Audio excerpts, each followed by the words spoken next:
වෛද්‍ය උදාර සම්පත් ගුණවර්ධන වෛද්‍යතුමාට අපි ආරාධනා කළා. එතුමා අර භෞතිකව අපිට බෙහෙතක් දීලා අපිව සුවපත් කරනවා වගේම අපේ හිත සුවපත් කරලා ආධ්‍යාත්මය සුවපත් කරලා අපිට නිරෝගීකම ලබා දීමේ උවමනාව ගුණය කොයිතරම්ද කියලා නිරන්තරයෙන් පැහැදිලි කරලා දෙන කෙනෙක්. අයබන්න ඔබතුමාට. අයිබෝන්. හොඳයි. ඔබතුමා මාතෘකාවක් දෙනවා අපි කතා කරමු කියලා විෂ පිළිබඳව.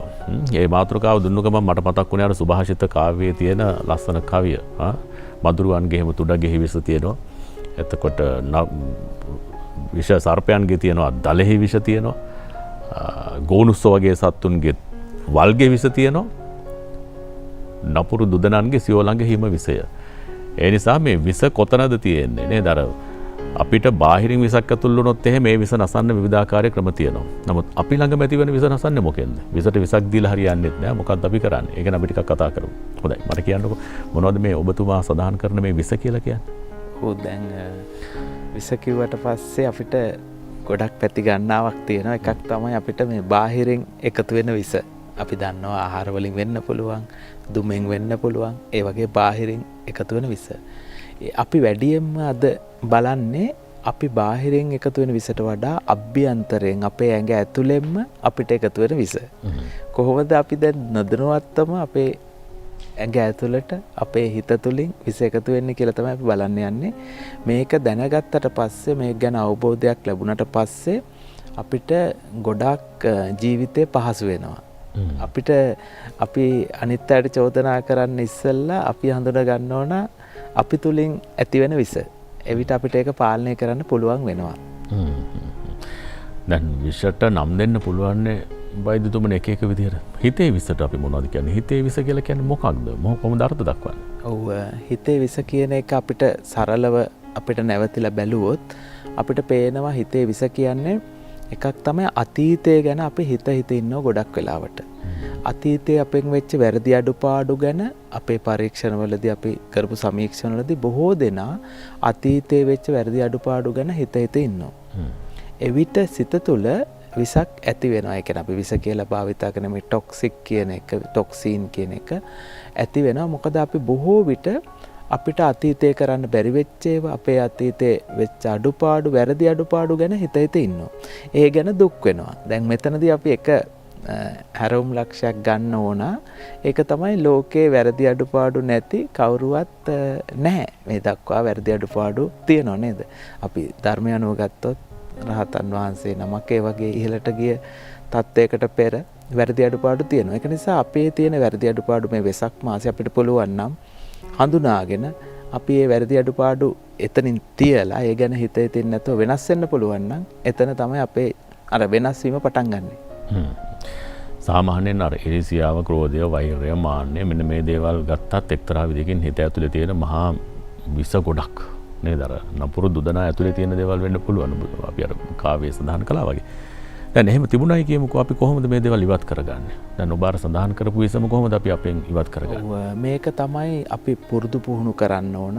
මේක දවසෙන් කරන්න බෑ. හැබැයි අපිට නැවතිලා අද පටන් ගත්තොත් දවස් 90ක් වගේ යන විට අපිට හොඳ ප්‍රතිඵලයක් ගන්න පුළුවන්. ඔබ සඳහන් කරපු ඒ කාරණා ගත්තම ඔය කියපු කාරණාව තමයි අපේ විස තියෙන්නේ. අපි බොහෝ විට කරන්නේ බාහිරින් තමයි අපිට කරදර වෙන්නේ, බාහිර තමයි අපිව මේ හානි කරන්න කියලා චෝදනා කර ඉන්නවා. ඒක ඉන්නේ අපි දන්නේම නැතුව අපි ඒ සිතුවිලි තුල පැටලෙලා තියෙනවා. අද අපිට පටන් ගන්න පුළුවන් බාහිර අපිට වෙනස් කරන්න අපහසුයි කියලා අපි දන්නවා. ඒක නිසා අපිට පුළුවන් අභ්‍යන්තරයෙන් ඔය ඔබතුමා කියපු විස හඳුනා ගන්න. ඒ විසවල එකක් තමයි මාන්නය. අධික මාන්නය තිබීම අපි දැකලා තියෙනවා. ඒක තුල තමන්ම දන්නේ නැතුව තමන්ට ලොකු ඇඟ ඇතුලේ හරි අපහසුාවක් තියෙනවා. සරලව. දෙවෙනි එක තමයි ඊර්ෂ්‍යාව. මේ ඊර්ෂ්‍යාව කියන එක ඇති වෙන්න තමන්ගේ ඇඟ ඇතුලේ ලොකු වෙනසක් ඇති වෙනවා. දැන් පරීක්ෂණ වලින් තහවුරු කරලා තියෙනවා ඊර්ෂ්‍යාව අධිකව තියෙනවා නම් කවදාවත් සතුටු වෙන්න බෑ. මම උදාහරණයක් ගන්නම්. දැන් තමන්ට වාහනයක් ලැබුණා කියමුකෝ. ඒ වාහනේ අනිත් අය සමග සසඳලා කවදාවත් සතුටු වෙන්න බෑ තමන්ගේ තියෙන එකෙන් ඊර්ෂ්‍යාව තියෙනවා. කවදාවත් අපිට ලෝකෙම ගන්න බෑනේ. ලෝකෙම ගන්න අපිට අපහසුයි. ඒක නිසා අපි හැමතිස්සෙම ඊර්ෂ්‍යාව තියෙනවා නම් අපි ලෝකෙත් එක්ක සසනවා. ඒකත් විශාල විසක්. එතකොට මාන්නය කතාව ඊර්ෂ්‍යාව. අපි අර අතීතය ගැන පසුතැවෙන්නේ ඒකත් විසක්. තමන් කරපු වැරදි අඩුපාඩු ගැන පසුතැවෙන්නේ ඒකත් විසක්. ඒ වගේ විස ගණනාවක් තියෙනවා. ඔය දැන් ද්වේෂය, තරහ, වෛරය, ක්‍රෝධය ඒකත් විසක්. අපි දන්නවා මේ ඔව් ඔබ සඳහන් කරපු අර අතීතය ගැන පසුතැවීම හරි හොඳ කාරණයක්. අපිට අතීතේනේ මතක් වෙන අනාගතය ගැන අපි හිතන්නේ අතීතයත් එක්ක. ඒ නිසා අතීතයෙන් තොරව අපිට අනාගතයක් හෝ වර්තමානයක් ගැන කතා කරන්න බෑනේ. හැබැයි අතීතයේ මට පීඩාකාරී වෙලා නම් මගේ හිත විස වලින් පිරීලා නම් ඔය ඔබතුමා කියන තරම් ලේසි නෑනේ මේ හිතේ තියෙන විස අයින් කරගන්න. ඔව් ඒක මොකද්ද කරන්නේ? මේක එක්තරා විදිහකින් භාවනාවක් වගේ කරන්න ඕන. අපිට අර දින 90 කරන්න පුළුවන් සරල ක්‍රමය මොකක්ද? සරල ක්‍රමය තමයි අපි නැවතිලා අපේ තියෙන අනවශ්‍ය දේවල් බොහෝ දේවල් අයින් කරන්න ඕන. අපි කරන බොහෝ දේවල් අනවශ්‍ය දේවල් අපි නැවතිලා කොලයක් පෑන සටහන් කරගෙන බැලුවොත් අපි දවසේ පැය 18ක් අපි අවදි වෙලා ඉන්නවා නම් කරන බොහෝ දේවල් සටහන් කරොත් සතියක් විතර ඔබට වැටහෙවි අනවශ්‍ය දේවල්. ඒතර අනවශ්‍ය දේවල් ඉවත් කිරීම තුලම සිත පිරිසිදු වෙනවා. සිත පිරිසිදු වෙලා අපිට සිත පේන්න ගන්නවා. අපි අර වටපිටාවේ තියෙන බාහිරින් තියෙන දේවල් වල අනවශ්‍ය දේවල් නම් ඉවත් කරනවා නේද? විවිධ සංකල්ප උපයෝගී කරගෙන නමුත් හිත පිරිසිදු කරගන්න හිතේ තියෙන අනවශ්‍ය දේවල් ඉවත් කරගන්න උත්සාහ කරනවා හරි අඩුයි එක්තරා වෙලාවක. ඉතින් ඒක නිසා වෙසක් මාසේ අපිට පුළුවන් නම් මේ 95%කට වඩා වැඩිපුර තියෙන්නේ අපි කරන්නේ කතා කරන්නේ අනවශ්‍ය දේවල්. පොඩ්ඩක් නැවතලා බැලුවොත් සමහර විට කාලේ අපි කොපමණ අපතේ යවනවද කියලා පැහැදිලිව පේනවා. ඉතින් ඒ වලට බොහෝ ඒ වලට නැහැ කියන්න වෙනවා, කරන්න බැහැයි කියන්න වෙනවා. මුල් කාලේ මිනිසුන් සමහර විට ඒක තේරුම් නොගෙන අතහැරලා යන්න පුළුවන්. නමුත් පසුව ඔවුන් තේරුම් ගන්නවා. මොකද අපි තුල ආලෝකය ඇති වෙන විට තමයි අනිත් අයට ආලෝකය දෙන්න පුළුවන්. අපි අඳුරේ ඉන්නවා නම් ආලෝකය දෙන්න බෑ. ඒ නිසා අපි බොහෝ ඒවලට මේ නැහැ බෑ කියන්න වෙනවා. මොකද එවිට තමයි අපිට පොඩ්ඩක් කාලය තුරලා නැවතිලා අපි ගැන බලන්න වෙන්නේ. නැත්තම් අපි යන්ත්‍ර ලෙස අපිම දුවලා අපි යන්නේ කොහෙද කියලා අපි දන්නේ නැහැ. ඒ නිසා වෙසක් මාසෙ අපිට පුළුවන් නම් නැවතිලා යන්නේ කොහෙද කියලා බලන්න පුළුවන් නම් ගොඩක් හිත පිරිසිදු කරගන්න පුළුවන්. ජීවිතය පිළිබඳව ආපහු කියවා බැලීමක් එක්තරා විදිහකින් කරන්න සුදුසු වෙලාවක්. දැන් අනිත් පැත්තෙන් වෛද්‍යතුමනි අපිට හිතනවානේ වෙලාවකට දැන් මම ස්වාධීනව ඉන්න මිනිස්සෙක් නම් මට පුළුවන් මගේ හිතේ පාලනයක් ඇති කරගන්න. අපි ගැටෙනවා. අපි සමාජශීලී සත්වෝ. මම රාජකාරියට යනවා, ගෙදර පරිසරයත් එක්ක ගැටෙනවා. එවැනි තැන්වලදී මගේ හිතට විස එකතු වෙන්න පුළුවන්. අර කියන අතීතය අපිට සිහිපත් වෙන්න පුළුවන්. මට සමහර වෙලාවට ඔබ කියනවා තරම් ලෙහෙසියෙන් මේ දේවල් අමතක කරන්න නොහැකි වෙන්න පුළුවන්. කොහොමද අපි මෙතෙන් මොහොන දෙන්නේ? ඔව් පරිසරය කියන එකත් ඉතාම වැදගත් දෙයක් මේකේ. දැන් අපි උත්සාහ කරලා සමහර කාලවල අපි හැමෝටම අත්දැකීම් තියෙනවා. හිත පිරිසිදු කරගෙන සමාධිමත්ව ඉන්නවා. ඉන්න විට පරිසරයෙන් සමහර විට බලපෑම් වෙන්න පුළුවන්. ඉතින් ඇවිල්ලා අපි අර පිරිසිදුව ගෙනියන සමාධිමත් සිත පරිසරයෙන් ඒ කියන්නේ අපිට නැවත ඒ පරිසරය නිසා විනාශ වෙනවා. නැවත අපි ඒක ගොඩනගන්න ඕන. අපි ඒක බලමු කොහොමද කරන්න කියලා. මේ කතා කරන මොහොතෙන් පස්සෙත් ඉතිහාසයෙන් ආපහු අපේ ජීවිතේට එකතු වෙන දේවල් තියෙනවා. අපි පුරුද්දක් විදියට අපේ ජීවිතේ අනවශ්‍ය දේවල් ඒ මොහොතේම ඉවත් කරගන්න නැත්නම් ඒ දේවල් අපි ඔළුවට නොගෙන ඉන්න හුරුවක් ඇති කරගත්තොත් වඩා හොඳයි. මොකද්ද කරන්න පුළුවන්? ඒකට දැන් ඒක තමයි දැන් අපි උත්තරය හොයාගෙන යන්නේ. එවිට දැන් අපි කාලය ගත්තාම අපි කාලය පැය වශයෙන් ගත්තම දැන් අපි කරන ක්‍රමයක් තියෙනවා. අදාළ පැය අපි වැඩක් දාගන්නවා. අපිට වැඩක් නැති වුණාම තමයි ඔබතුමාටත් අත්දැකීම ඇති අපි අනවශ්‍යව හිතන්නේ. කාට හරි මොනවාරි චෝදනා කරන්නේ නැත්නම් ඊර්ෂ්‍යා වෙන්නේ වැඩක් නැති වුණාම. අපි වැඩක් කරන විට ඒ පැය අපි උදෑසන 9 සිට 10 දක්වා අපි කිසියම් වැඩක් දානවා. කාටත් ප්‍රයෝජනවත් වෙන අපිට හරි අනිත් අයට ප්‍රයෝජනවත් වෙන වැඩේ තුල අපි ඉන්නවා. එතකොට අපිට අර අනවශ්‍ය දේවල් හිතන එක අඩුයි. අපේ මේ දරුවන් අපි ඉතින් ගොඩක් අපි දරුවන් එක්ක වැඩ කරලා තිනවා ලංකාවේ විදුහල් වල. දරුවන්ට අපි කියන්නේ කාලසටහනක් හදලා ඒ පැය තුල වැඩක් දාගන්න. ඒ වැඩ දාගත්තම ඒ පැයේ මේ වැඩේ කරන්න බැරි වෙන. මොකද එහෙම බෑනේ. නමුත් අර ඒ පැය තුල වැඩ කරලා අනිත් පැත්තට අපි තුමු සින්දුවක් කාලා හරි මොනවා හරි කරලා ආවට පස්සේ නැවත ඔහුට ඒ වැඩේ තියෙනවා.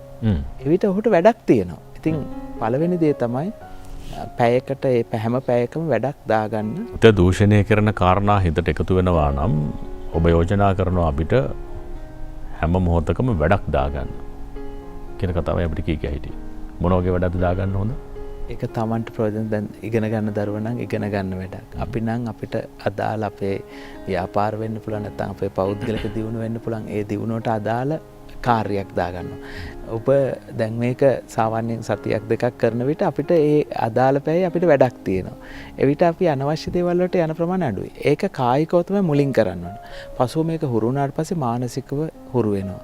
ඉතින් අපි ආරම්භ කරමු මේක ගැඹුරු සංකල්පයක් වගේ වුණාට සමහරලාට සරලයි. අපි ආරම්භ කරන්න තමයි ඕන. විතර අර අනවශ්‍ය දේවල් අපිට පේන්න ගන්නවා. අපි අනවශ්‍ය දේවල්ට අපි යොමු වෙන එක වළකිනවා. මොකද ගැඹුරු භාවනාව කියන එකට යන්න හැමෝම කැමති. ඒ කියන්නේ කැමති නමුත් එකවරම අමාරුයි. අපි කරන්නේ අර ඉන්න දුවන විකෘති ලෝකය භාවනාව පැත්තට ගන්න නම් මැදක් තියෙන්න ඕන. ගිහියන්ට අපි අර ආරණ්‍යයක ඉන්න වගේ එහෙම කරන්න බෑ එකවර. අපිට වක්කීම් තියෙනවා. එන්නේ මැද අරගෙන තමයි අපි මේ පැත්තට යන්න ඕන. දෛනිකව අපිට පුළුවන් නේද වෛද්‍යතුමනි හැමදාම අපි වෙලාවක් අරගෙන නිින්දට යන මොහොතේ වෙන්න පුළුවන්. මගේ අද දවසේ සිද්ධ වුණු දේවල් අතරේ මගේ මොනවද මට අනවශ්‍ය දේවල් කියලා හොයා බැලීමක් කරන්න අපිට පුරුද්දක් තියාගන්නත් පුළුවන්. ඔව් ඒකත් මේකෙම අපි පුරුදු පුහුණු කරන අපි යටතේ පුරුදු පුහුණු කරන දෙනාට කියන දෙයක් තමයි රාත්‍රී 9-10 අතර නැත්නම් රාත්‍රී 8-9 Tamanට කැමති වෙලා තුනේ පැය තුල දවසේ සිතෙන් කයෙන් මොනවද කරේ වචනයෙන් කරේ මොනවද කියලා පොඩ්ඩක් බලන්න කියලා. ඒක කරපු බොහෝ දෙනා බොහෝ දියුණුවක් ලබලා තියෙනවා. මොකද එකම වැරද්ද ආයිත් කරන්නේ නැහැ. දැන් වචනයෙන් එදා දවසේ වැරදි වුණා නම් ඔහු හඳුනා ගන්නවා. හඳුනාගෙන වෙනස් වෙනවා. ඉතින් ඒක මේ තාම සාර්ථකව අපි වටා ඉන්න අය කරලා ඔවුන් මේ සුවේ අත්විඳින නිසා ඔවුන්ගේ කාර්යක්ෂමතාවය ගොඩක් වැඩි වෙලා තියෙනවා. වැඩ කරන ප්‍රමාණය, මුදලෙන් ප්‍රමාණය අපිට හිතා ගන්න බැරි තරම් වැඩි වෙලා තියෙනවා. මේක හැමෝටම තියෙන දෙයක් කරන්න පුළුවන්. ඉතින් අපි ආරාධනා කරන හැමෝටම මේ දේ පටන් ගන්න කියලා. දැන් ඔන්න හෙට දවස් හෙට අනිද්දා වෙනකොට අපිට පින්කම් තියෙනවා. පින් දහම් ආදී දේවල් කරන්න පුළුවන්කමක් තියෙනවා. මේක අපි අවස්ථාවක් කරගත්තොත් අපි ආපහු ජීවිතේ අලුතින් හිතන්න, අර තියෙන විස නැති කරගන්න මොකක්ද අපි කරන්න ඕනේ? මෙතන තමයි අපේ තියෙන දැන් අපි පසුගිය අතීතය වෙනස් කරන්න බෑ. අපිට පුළුවන් මේ සතිය තුළ මේ වෙනස ගන්න. අපි අර ආරම්භයක් අරගෙන ඒක පවත්වාගෙන යන්න පුළුවන් නම් මේ කියපු කරුණු භාවිතා කළ මං හිතන්නේ අපි වෙසක් සතිය බොහෝම ලෝකයට සුවපත් කරන්න පුළුවන් ඉතාම වැදගත් දෙයක් වෙනවා. ආරම්භ කරමු. හිත සුවපත් නොවීම නිසා, හිත විසවීම නිසා කොයිතරම් ලෝකේ විස වෙලාද නේද? මිනිස්සු අතර කොයිතරම් ගැටුම් වැඩි වෙලාද? අපිට විතරක් නෙවෙයි සතා සිව්පාවට පවා ජීවත් වෙන්න නොහැකි තරමට මේ පරිසරය විනාශ වෙලා තියෙනවා. ගහකොළ විනාශ වෙලා තියෙනවා. විනාශ වෙමින් තියෙනවා. මිනිස් හිත ඇතුලේ ඇති වෙලා තිබෙන යම් යම් දේවල් නිසා ගැට්ට නැති වෙලා තියෙනවා. ඒ සියල්ල සුවපත් වේවා. ඒ සියලු දේවල් වලට නිදුක් නිරෝගී බව ලැබේවා. ඒ තමයි අපේ ප්‍රාර්ථනාව. බොහොම ස්තුතියි වෛද්‍ය උදාර සම්පත් ගුණවර්ධන වෛද්‍යතුමනි ඔබතුමන්ට අර සඳහන් කළා වගේ උදාරතර අදහස් ඔස්සේ අපේ හිත සුවපත් කරන්න අපිට මේ වගේ වටිනා දේවල් කියලා දෙනවට. බොහොම ස්තුතියි.